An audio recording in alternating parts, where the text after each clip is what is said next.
سلام خدمت دوستان عزیز. بعضی از حموم دستشویی‌ها شما امکان داره نتونید ساپورت بگیرید از سقف به دلیل وجود تأسیساتی که رد شده. میایم چیکار میکنیم؟ وقتی دهنتون کمتر از 1 متر و 50 سانته میتونید از رانر استاد و سقف خودایستا استفاده کنید. به این صورت که رانرتون رو روی دیوار پرچ میکنید، به فاصله 30 سانت 30 سانت پرچ میزنید.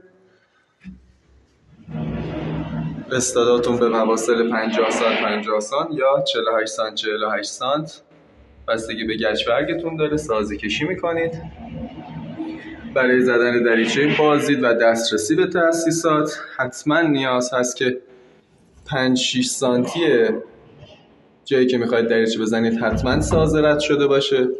دور تا دور کامل شاسی کشی داشته باشید که یه موقع تو فشار دادن و باز کردن دریچه موجب شکستگی نشه. به این صورت